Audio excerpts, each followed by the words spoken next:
Mm-hmm. Mm-hmm.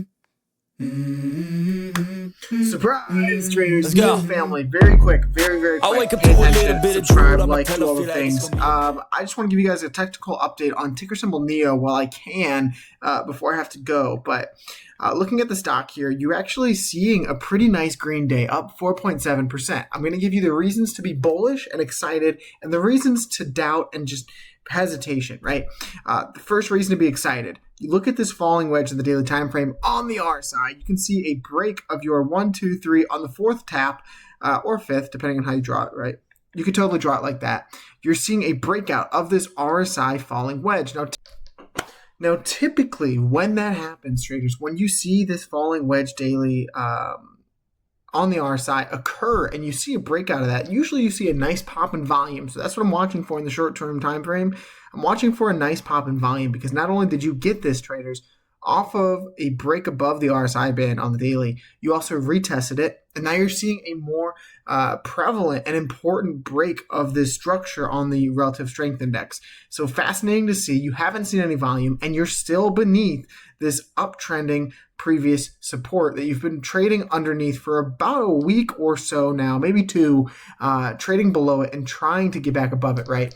That is the bearish structure here that we're talking about. You still have this gap fill open at 459 that you may reject this and come back down to fill. And you also, traders, have wicked above this uptrend and then failed to hold above it. So you need to see a close around 505 would give you a close on or above this trend line today. And looking at the 4-hour chart, you did leave a technical gap from that breakup today.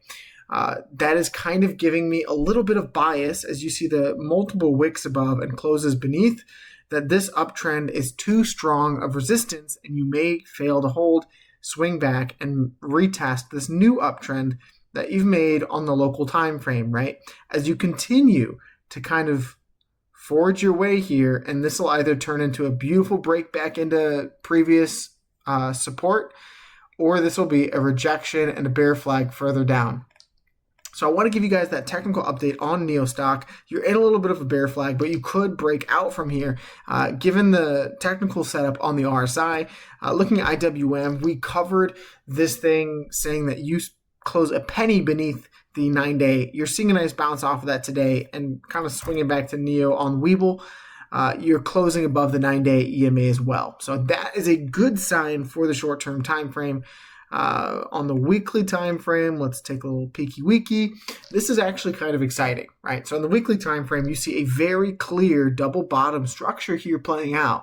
As you see that, you're seeing volumes depressive, right? Very low volumes decreasing. You've had 1, 2, 3, 4, pretty much 5, 6, maybe now the 7th volume node in a row of lessening volume that's bullish for short-term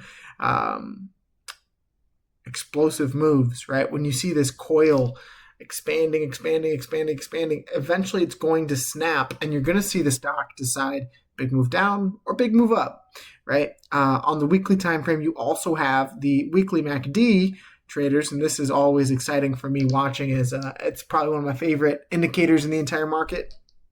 The weekly MACD, you're starting to see a curl up.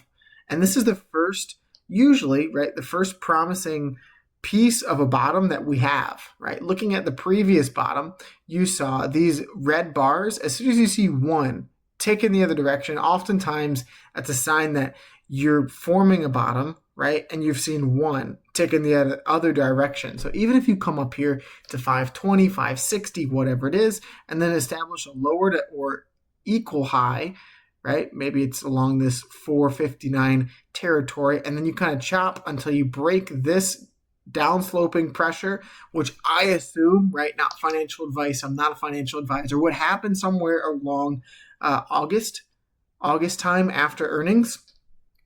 I assume that this thing sees a very similar run up to this previous cup.